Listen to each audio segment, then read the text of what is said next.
Amén. Pueden tomar asiento, hermanos. El tema es, ¿qué hacemos cuando no entendemos? Leímos Isaías 55 del 8 al 9, Salmos 92, 5. Una de las cosas, hermanos, que a nosotros los seres humanos nos gusta y aún nos da cierta seguridad es tener una explicación de lo que nos está pasando o lo que nos está sucediendo. Preguntamos, dudamos, queremos saber, queremos entender el por qué. ¿Por qué a mí? ¿Por qué a mi familia? ¿Por qué mi hija? ¿Por qué mi hijo? ¿Por qué no el hijo de la otra hermana? ¿Por qué yo perdí el trabajo? ¿Por qué yo estoy enfermo? ¿Por qué mi familiar murió? ¿Por qué es mi familia la que está pasando por problemas? Y queremos entender, saber la razón, que alguien se siente con nosotros. Job dijo, si él se sentara conmigo, yo exponería mis razones, dice. Es algo natural, nos gusta.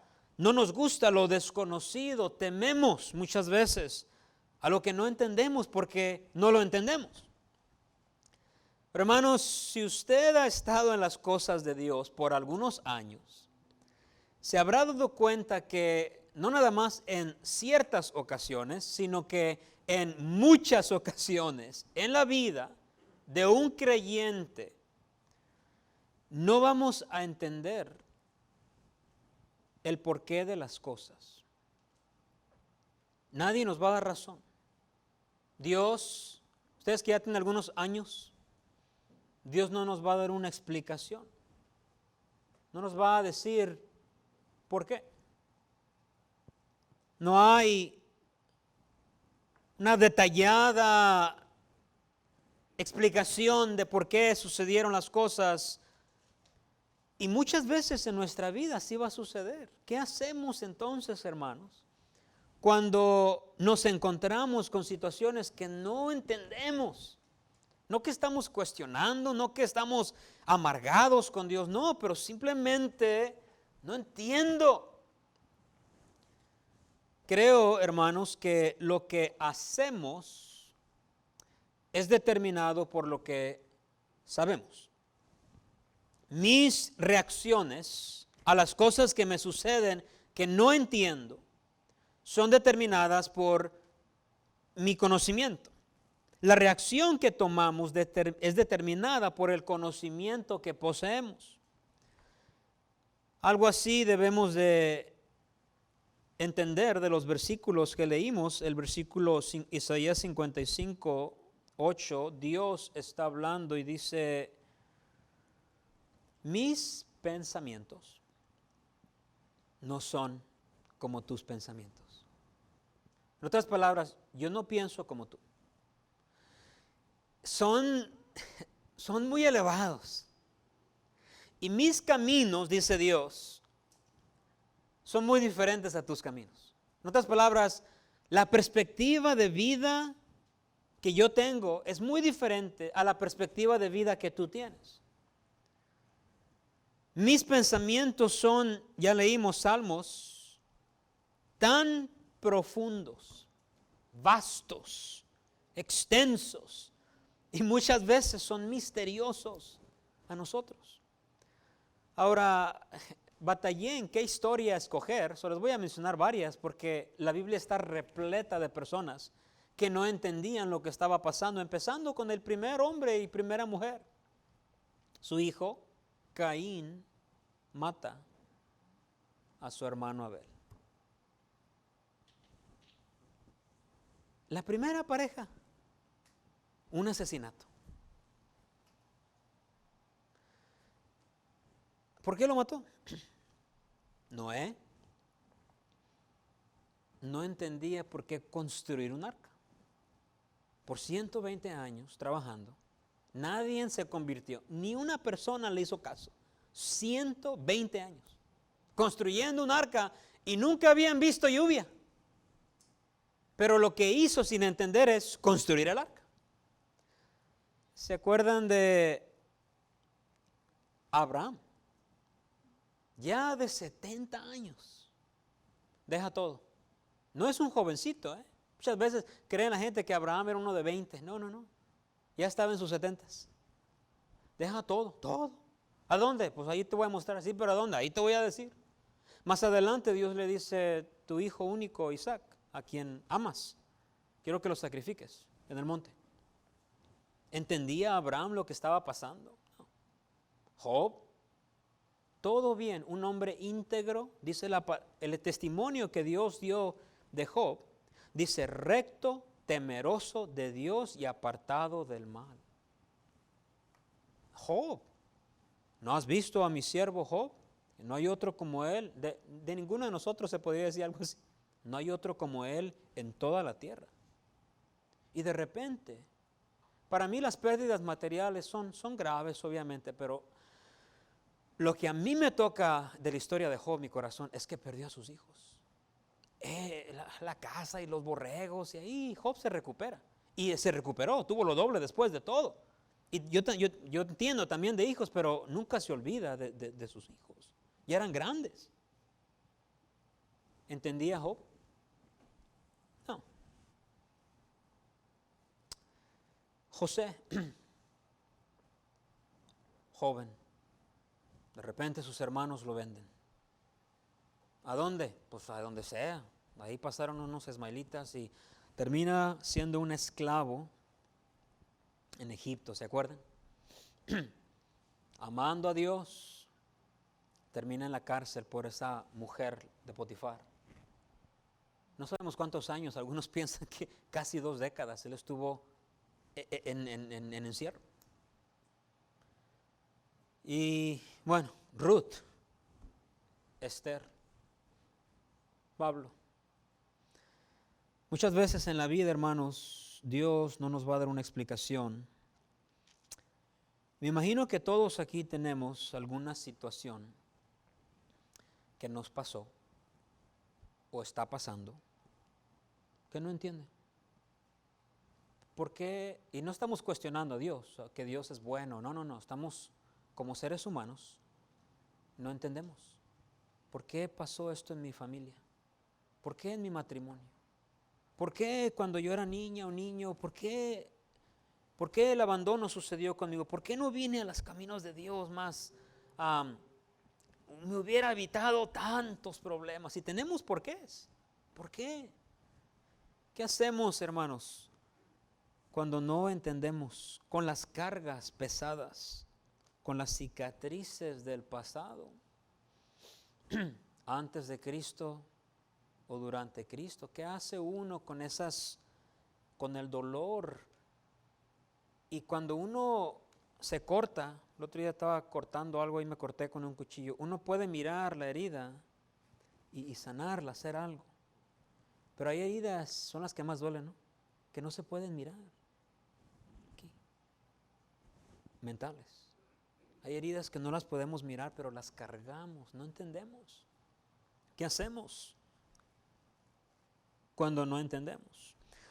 Hay 2 reacciones que quiero compartir con ustedes, hermanos, que un creyente debe de hacer aún cuando no entienda. Número 1, nada más tengo 2, debemos de seguir confiando en Dios. La primera reacción es esta: un creyente debe de seguir confiando en Dios. Vamos a ir al libro de Génesis y como les dije, tenía varias historias, pero en este punto decidí usar la historia de José.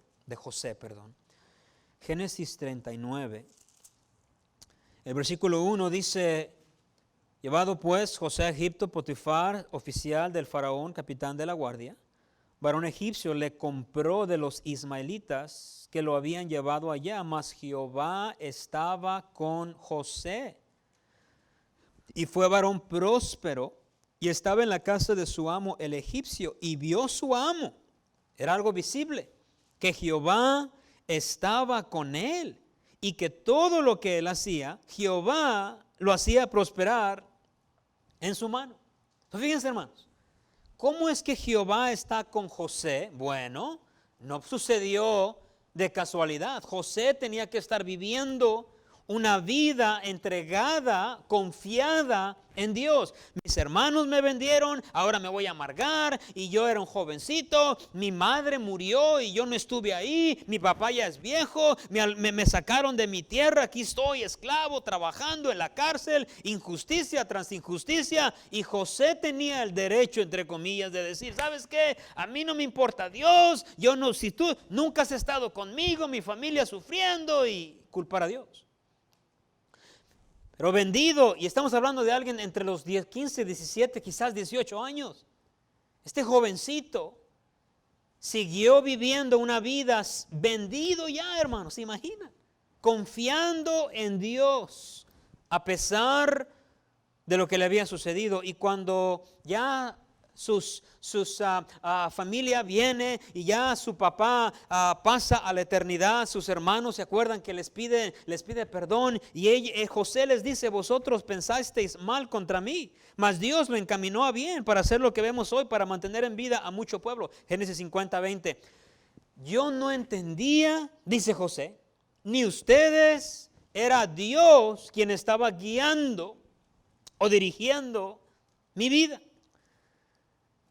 José, hermanos, siguió siendo fiel a Dios sin entender. Job, en medio de su enfermedad, habiendo en cierta manera cuestionado la soberanía de Dios, escribió estas palabras: he aquí, aunque él me matare, fíjense, en él esperaré, dice Job 13:15.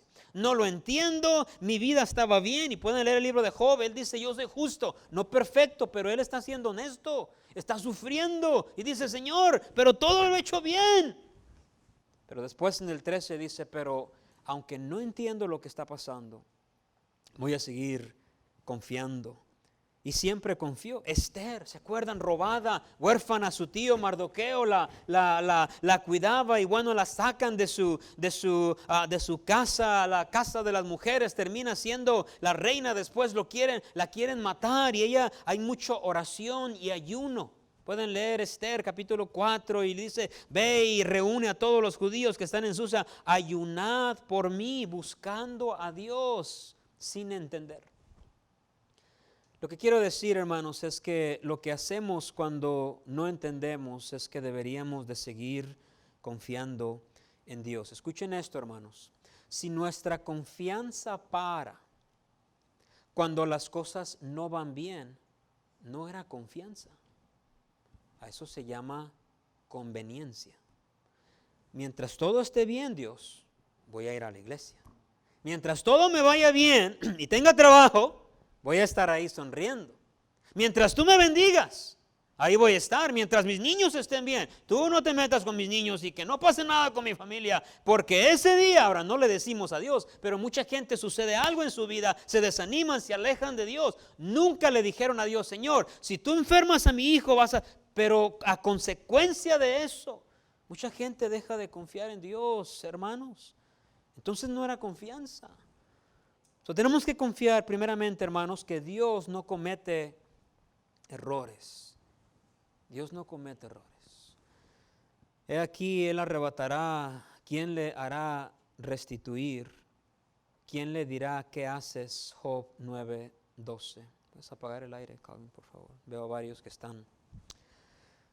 Job dice, ¿quién le puede decir a Dios? ¿Qué estás haciendo? En otras palabras, dice, ¿quién puede cuestionar a Dios? La razón que uno no debe y no puede cuestionar a Dios, hermanos, es porque Dios no comete errores. Aunque nuestra perspectiva, fíjense bien, hermanos, porque todos hemos estado ahí, adultos, bueno, todos quizá, a veces a nuestro parecer, no se hagan los que siempre están, Dios quizás cometió cierto error. Quizás no lo decimos así en voz alta. Pero a veces a nuestra perspectiva hay cosas, hermanos, que yo hasta este día, en mí, si usted me preguntara honestamente, mi respuesta fuera, yo sé que Dios no comete errores, pero no lo miro, para mí no estuvo bien. Estoy siendo honesto aquí. ¿A poco usted siempre, si no, nunca ha sufrido? Cuando uno pasa por... no voy a cuestionarlo, pero debo de confiar que Dios no comete errores. También debo de confiar que Dios es justo y recto. Deuteronomio 32, 4, Dios sin ninguna iniquidad en Él es justo y recto.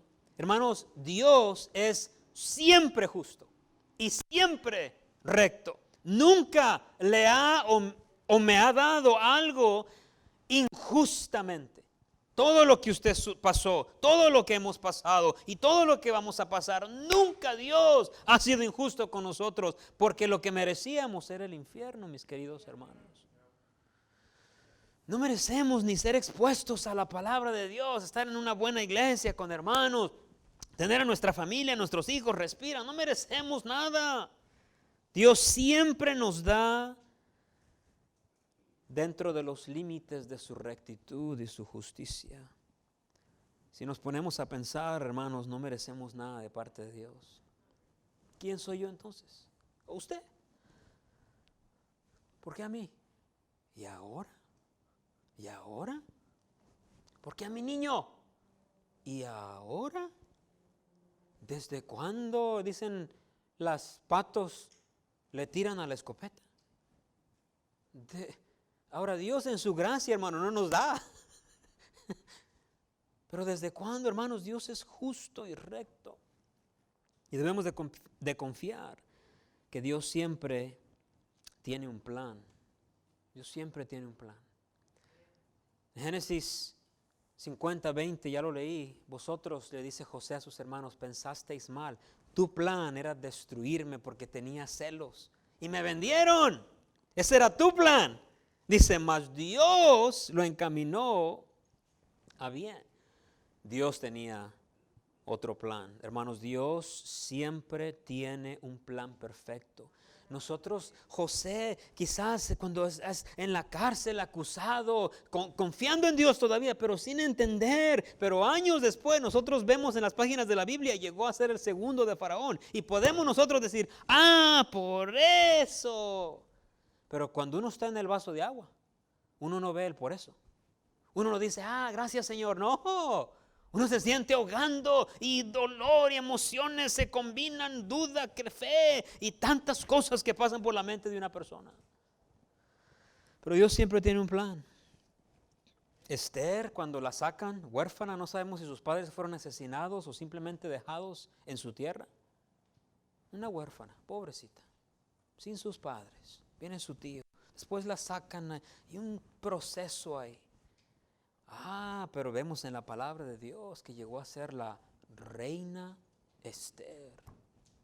Job. Mejor es morir, le dijo a Dios. Mejor es el día de la muerte que el día que yo nací, que sea maldito, dice Job. Imagínense. No está maldiciendo a Dios, está maldiciendo el día que nació. Pero después pasamos al último capítulo y miramos, no es que de repente, mis queridos hermanos, por accidente a Dios se le pasó un problema y le llegó a usted o a mí y Dios dijo, ups. No, nunca es así, nunca es así. Dios siempre está desarrollando su plan perfecto. Él siempre sabe mejor. Él no hace o permite cosas en nuestra vida fuera de su plan. Siempre. Ahora, a nosotros los hijos de Dios, esto nos da confianza.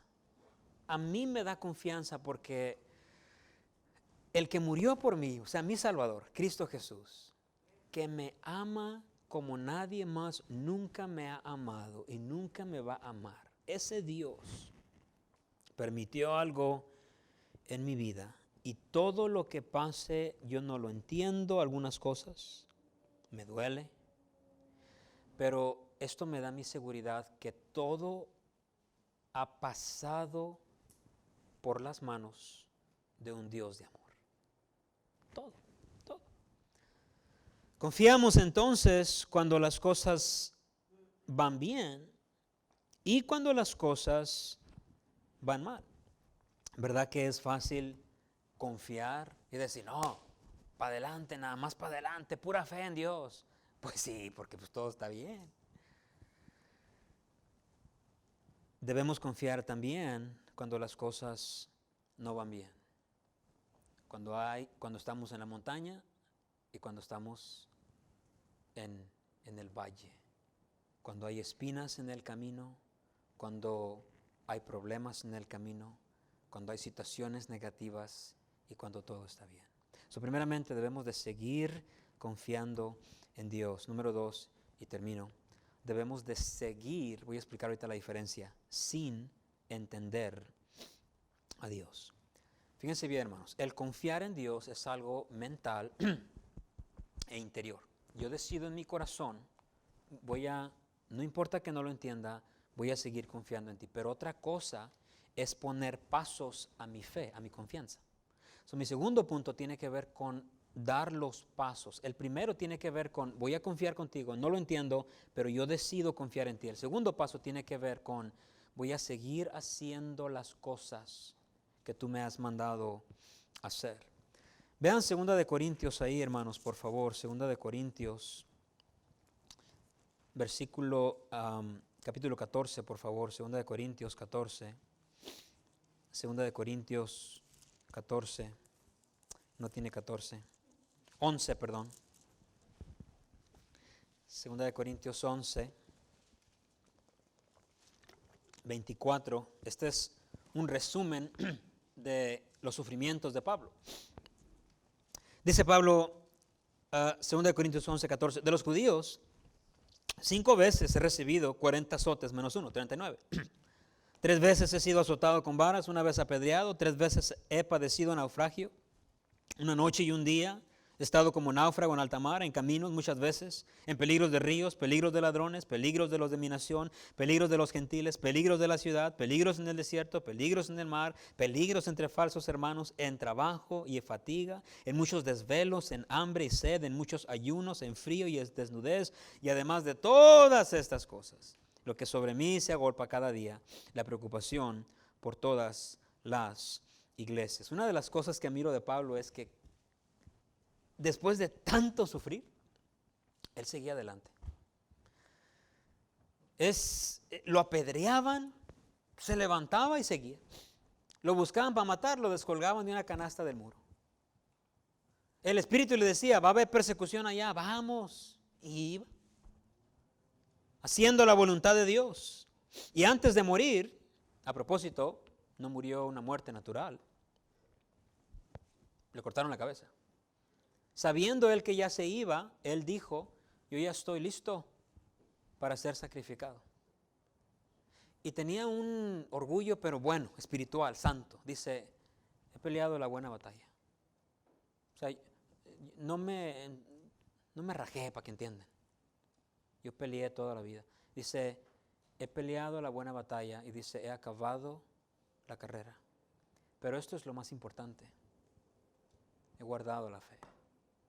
Sí, porque algunos corren sin fe, siempre cuestionando a Dios y nunca siendo fiel a Dios porque tengo un problema y tengo... No, Pablo dijo, yo corrí la carrera, fui fiel a Dios, pero también yo guardé la fe. Por lo demás, dice, me está guardada la corona de justicia, la cual dará el Señor juez justo en aquel día, y no solo a mí, sino también a todos los que aman su venida. 2 de Corintios 4, 7 a 8. Qué hombre de Dios, Pablo. Tanto sufrir.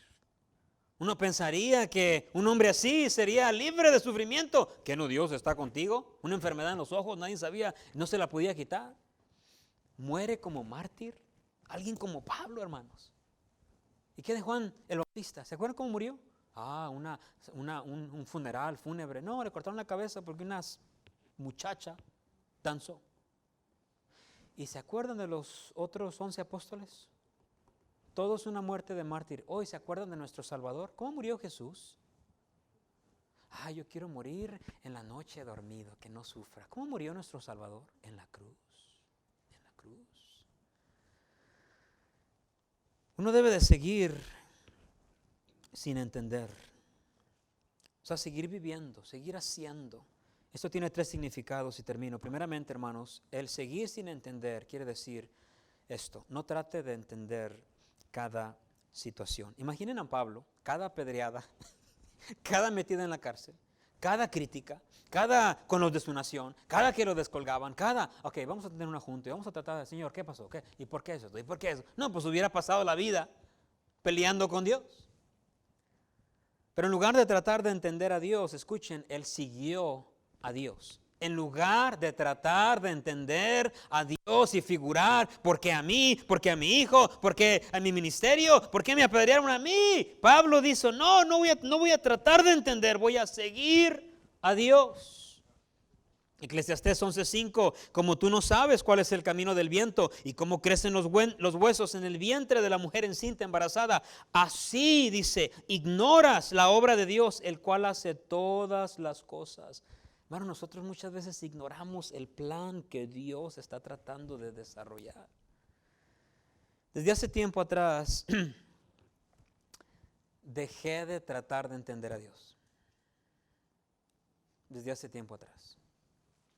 No estoy hablando de sus atributos, no estoy hablando de su amor, y yo quiero conocer a Dios y entender la palabra de Dios, pero estoy hablando de el plan de Dios, las circunstancias que Dios deja desde hace tiempo atrás. Dejé de tratar de figurar el por qué. No solo las cosas que me han pasado, pero hay cosas en general que no entiendo. La más, bueno, aparte de lo que pasamos con mi familia o estamos pasando, no lo entiendo. Durante la pandemia hay pastores, buenos pastores, que se fueron. Con mucho respeto, pero mejor que se muera alguien allá afuera, ¿no? Porque hay alguien que está tratando de edificar ¿por qué un pastor? Ahora yo sé, hay lucha espiritual y todo eso y el diablo anda tras los pastores, pero no lo entiendo. Yo no entiendo por qué hay un hospital aquí en Los Ángeles, el Children's Hospital. Yo no entiendo por qué hay un hospital de niños. Si yo fuera Dios, yo haría que los niños no se enfermaran. Hay cosas que yo no entiendo. No sé. No estoy diciendo que Dios está mal, estoy diciendo que no lo entiendo. Ya paré de tratar de entender a Dios. ¿Y cuál es lo que hace ahora, pastor? ¿Qué hace? Confiar. Confiar. Confiar. Pues no lo entiendo, pero voy a confiar.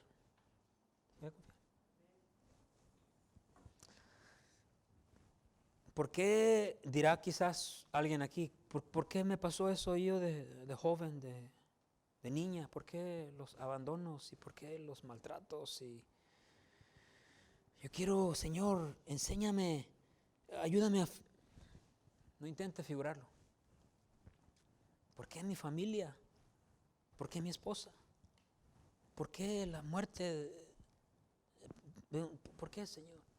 No trate de figurar todo. Pero sí podemos confiar en Dios. La confianza que estamos hablando, hermanos, es incondicional. Y digo esto con temor y temblor, porque no crean que aquí están, el pastor ya está. No, la vida me puede sacudir.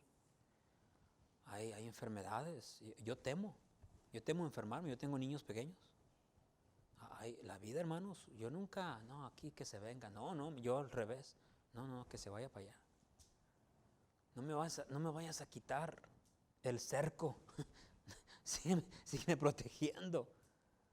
No crean que yo, ni ustedes, nunca debería ser la actitud. Yo aguanto, yo no aguanto. Pues mándame a ver si, yo no, mándaselo al que quiera, al que yo no. La confianza es incondicional. No trate de entender cada situación. Número 2, Trate de buscar lo que Dios quiere hacer. Fíjense bien, hermanos, no nada más yo me tiro a la fe ciega. No. La Biblia nos explica algo más. Señor, no entiendo por qué sucedió eso conmigo. No lo entiendo, pero voy a confiar. Decido confiar en ti. Pero hay algo más. Señor, ¿qué tú quieres hacer a través de esta prueba en mi vida? Y eso, mis hermanos, es otro nivel. Cuando dejamos de cuestionar, escuchen, hermanos, el por qué y nos concentramos en el para qué. Cuando un creyente deja de cuestionar y enfocarse en por qué a mí, por qué, y se concentra en el para qué, entonces es cuando Dios, hermanos, puede empezar una obra de gracia en el corazón de la persona que está sufriendo o que ha pasado por algún sufrimiento. Filipenses 1:6 dice que Dios comenzó una obra en nosotros y la va a perfeccionar hasta el día de Jesucristo. No se concentre entonces tanto en el por qué a mí, por qué a mi mamá, por qué a mi papá, por qué pasó entre nosotros, por qué. Concéntrese en el para qué. Ya se me pasó el tiempo, pero lo quieren apuntar. Santiago 1 del 1 al 5. Santiago le habla a hermanos que están siendo perseguidos y muertos por su fe. Y les dice, hermanos, tened por sumo gozo, dice, cuando os halléis en diversas pruebas, sabiendo que vuestra fe, la prueba de vuestra fe produce paciencia, mas tenga la paciencia su obra. Y después dice, mas si alguno tiene falta de sabiduría, pídala a Dios, dice, el cual da abundantemente a todos sin reproche, y le será dada, algo así, sin reproche y le será dada. Santiago 1 del 1 al 5. Fíjense bien, Santiago está diciendo, hermanos, están en prueba, los están persiguiendo, los están matando y están boicoteando sus negocios. Y yo sé, hermanos, pero pídanle a Dios en ese vaso de agua, en ese sufrimiento, en ese dolor, en esos traumas, en esa persecución. Dice, pídele a Dios sabiduría para que Él te enseñe qué quiere hacer en tu vida.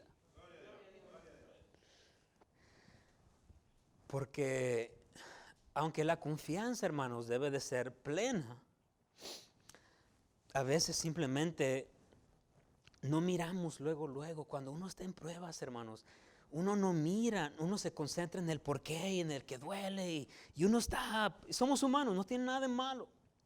Pero no nos debemos de quedar ahí. Debemos de pedir a Dios sabiduría. Señor, ¿qué es lo que tú quieres hacer? ¿Por qué? ¿Qué es lo que tú quieres trabajar? ¿Qué área, Señor, quieres obrar en mi corazón? Y número 3, y termino. Siga aún si nunca entienda las cosas. Vamos a ir a Hebreos 3, hermanos. Vean un versículo ahí. Este versículo, hermanos, me ha ayudado muchas veces porque nosotros a veces creemos que las personas de la Biblia, Dios siempre les dio todo como en una bandeja de plata, pero no fue así. Vean Hebreos 13. Es el capítulo de la fe. Hebreos 11:13.